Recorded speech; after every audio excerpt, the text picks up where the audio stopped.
Hey guys, sorry it's been a while since I've posted. Um, I've upped my security here at the house, and you can probably see my little motion sensor there. And as I step out into the room, there it goes. That would set off the alarm. Got a couple others. Here's one. Oh, yeah, right there in the living room. Yeah. Now I'm feeling a little more comfortable. As it was, anybody could have broken into the place, and I wouldn't have known until I got home from work, and that would be pretty embarrassing. Last thing I'd need is to see a big couple of 2x4s ripped out of my wall after they wheel this puppy off. I suppose with a pretty good pry bar, somebody could break it loose. But anyway, so that would suck. And then if somebody used some of my guns in a crime, man, I would be sort of indirectly responsible, and that would suck. So anyway, I was just watching a video from Black Ram 313, and he was talking about all of the like end of the civilization meltdowns that could occur, and what women would do in those situations. And what my belief is, they wouldn't suddenly become angels. they would be what they always are. They would be just the way they always have been. Let's look at a electromagnetic pulse or coronal mass ejection, which he was talking about, and those are real threats. Now, the likelihood of them occurring are very, very small, but they could occur. And let's explore that, right? A EMP, or a coronal mass ejection, which occurs over our country, it would probably wipe out all of the electronics. A coronal mass ejection would probably wipe out the electronics of all the land masses facing the sun at that time. And an EMP, a very, very small nuke detonated above the atmosphere, would cause every cell phone, every computer, every car transmission, every car engine that's been produced since like the 80s to just suddenly grind to a halt. All the power would go out, and all of the transformers would pick up the charge from all the wires, and they would all explode. Probably have fires everywhere. Then you'd probably have a lot of jet aircraft in the sky. Would probably be all of their electronics would be wiped out, and then you'd have big, huge containers of diesel fuel burning into the ground at about 500 miles an hour, and man, it would not be good. But let's say you survived the firestorms and the uncontrolled house neighborhood fires. Well, what would happen then is within a few days, municipal water would stop, and people would be dying all over the place from drinking contaminated water out of puddles or whatever. Dying when they had a perfectly good bottle of bleach sitting in their laundry room that could have made the water safe to drink. But basically, in a situation like that, it would suddenly become very dangerous to be stupid. But let's imagine what would occur then. Imagine you survived and you found a good source of water, and somehow these women survived, right? What would happen is, first, a lot of women, they would be hunting for guys with supplies, as Black Ram 313 was saying. But then it's quite likely that it's just like it would be now if you had money, right? These days, if you have money, the woman will look at your money and look at you and add it all up, and then as soon as she's got you, she will then determine whether or not she wants to keep you or run away, sort of elope with your money and leave you by yourself. And your money doesn't care who it goes with, either you or her. So basically, she would, if your money is what attracts her, then basically only your money has her. And it would be the same with your supplies, right?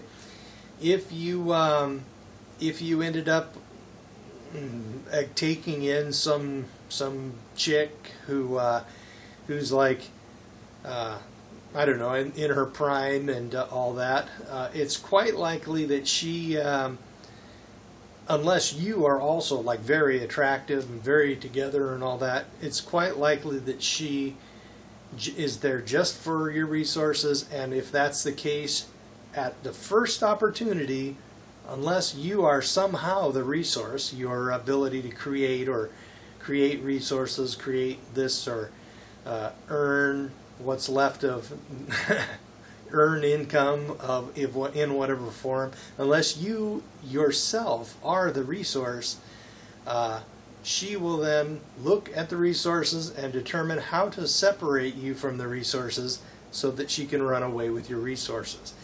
If in a WROL, without rule of law situation, it's quite likely that if you're stupid enough to take in a woman in a situation like that, the first thing what's likely to happen is she's probably got a partner somewhere, some big freaking alpha thug, and then as soon as she's in your home, then one night you'll wake up and suddenly there will be a guy there with a baseball bat caving your head in,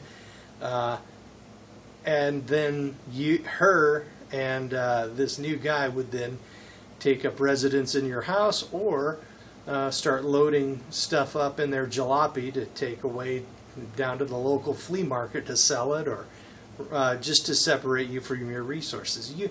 You really can't trust somebody in a situation like that. They will do or say anything to basically survive. Now, let's look a little bit farther down the road. Imagine the U.S. A coronal mass ejection wiped our electronics out. People are starving to death and dying of all kinds of diseases that have long since been cured, and killing each other. And within a month, we'd probably see cannibalism, because what's the most common large animal in the cities? That's human beings. So anyway, then what we would probably see is foreign militaries moving in, right? The first thing that would happen would the militaries that could project force from whichever ones were not affected, they would just ships would be rolling in, and troop carriers and personnel carriers and troops would be getting off the ships. Planes full of foreign troops would be landing to hand out supplies, all humanitarian-like, and then they basically just wouldn't leave. And the U.S. and whatever would just be carved up into little colonies of these foreign countries. And all the resources and whatever skill base is left would then be put to work servicing their economy, basically, and in exchange for some food or whatever. And these the newly trim, because they would probably lose a lot of weight.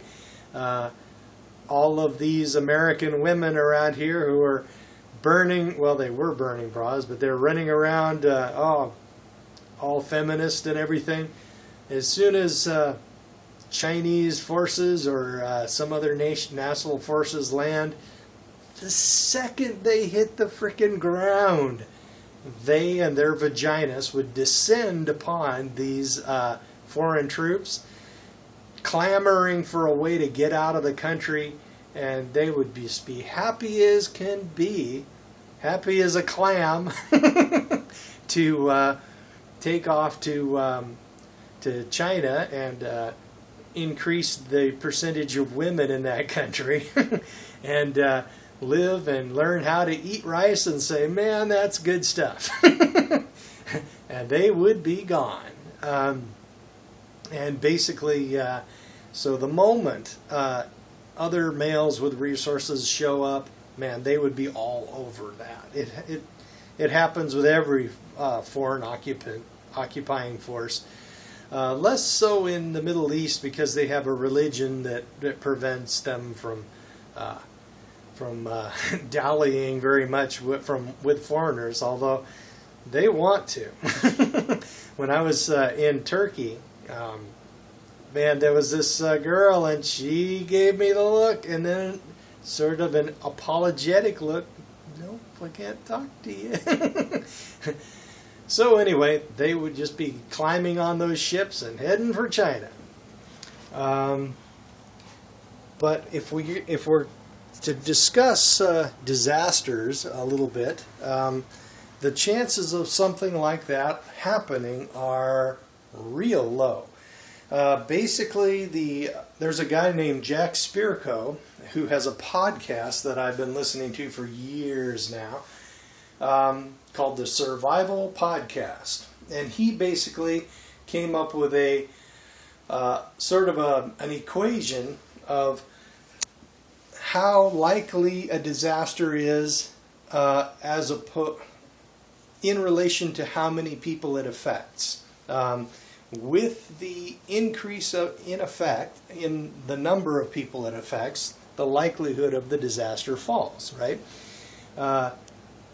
The most disastrous would be like another dinosaur killer hitting the Earth, a giant comet wiping out all large animals, and basically turning the atmosphere into a 300-degree nightmare, and then fire raining down and all that stuff.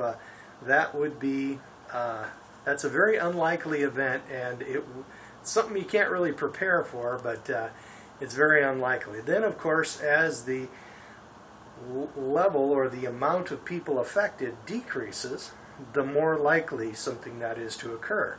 For example, the hurricane that hit New Orleans and flooded the city and did enormous amount of damage in, I think it was Hurricane Katrina.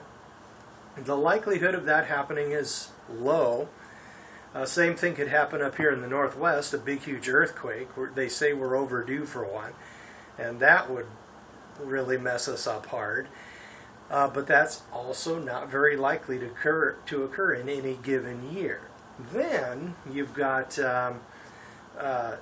smaller disasters, like citywide disasters, like a power failure or a water emergency, like on the East Coast a few years ago, when all of the water became impossible to drink because it was all contaminated, and then people were in convenience stores having fist fights over bottled water. And that's something I would sit out personally because I'm prepared for that stuff. I've got gallons and gallons of water, and even if I do run out of water, I have some very good filtration here, and then I'd filter the shit out of it and then probably boil it after that, and I could certainly go drink that, but anyway, so that would be to avoid a disaster of like a fist fight or possibly a gunshots or whatever. I'll just let the other people battle it out in the stores for resources because I've already got everything, well, pretty much everything I really need.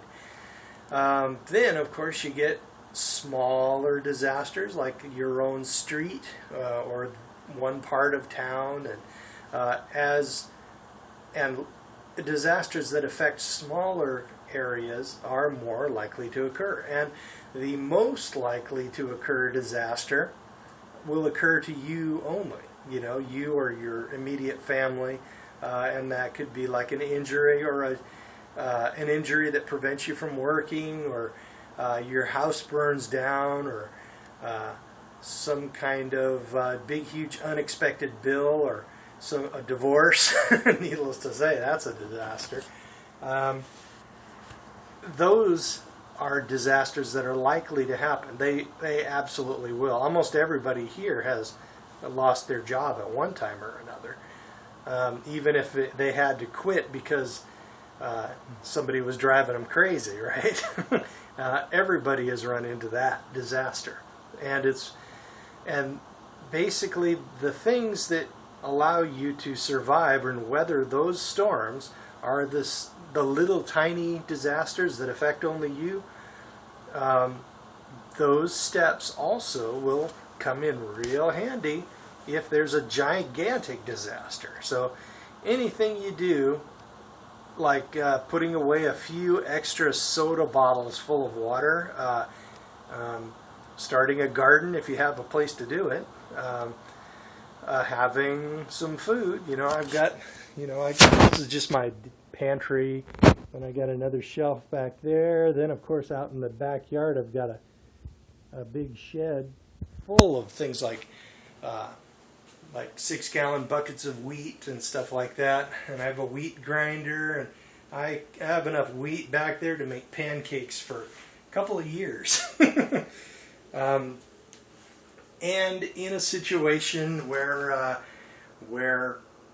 am, like, my income has been interrupted or something, the supplies that I have here, I could live quite a while without having any serious difficulty. So anything you can do to prepare for that sort of thing, it's a good deal, good thing to do. But some preppers, right, especially these blue pill guys, traditionalists, they just have this fantasy that, yeah, I'm a prepper, and as soon as, and I'm a badass, I've got guns and shit, and as soon as the apocalypse comes or the economy crashes, then all these women will be showing up and they'll be wanting me. Bullshit. That's just a fantasy. What's going to happen is they will show up, but if they do show up, they're going to be there for your resources, nothing more. So it's up to you. I mean, if you want to risk letting them in, fine, but what they probably are scouts for a gang, or they're probably only one of a gang of like maybe 10 real serious roughnecks, and if you let one of them in the middle of the night sometime, she'll get up at a prearranged time, unlock the door, and let the gang into your fucking house. So you cannot trust people that you don't already know from before whatever disaster it is. And I'm a prepper. I've been prepping for fucking years, and I really don't want anything like that to happen, man. I'm perfectly happy flicking the lights on, the lights come on, and nobody's trying to break down my door.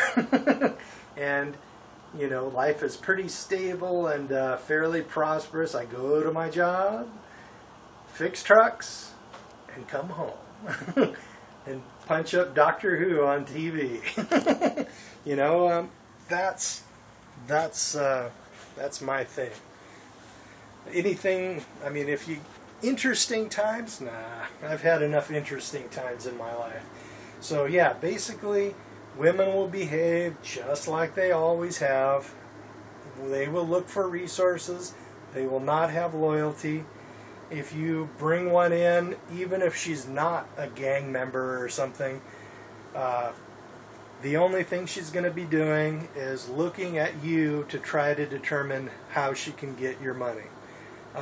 Unless you are exceptionally good looking and good looking enough to rate her without your money. You know, if the only real way to really, geez, there's really no real way to trust these women. You know, there just isn't. So you're really rolling the dice, whether you let one move in, whether in good times, like, well, these are fairly good, prosperous times. People are still working to a large extent. Whether it's fairly good times where there's food in the stores and you can go to the cash machine and get a little bit of money out. Whether it's good times like now or utter disasters, you just can't depend on the women. You know, they are what they are. You would need some insurance, something. You know, who knows? I'm open to ideas, but I haven't found any, so therefore, me too.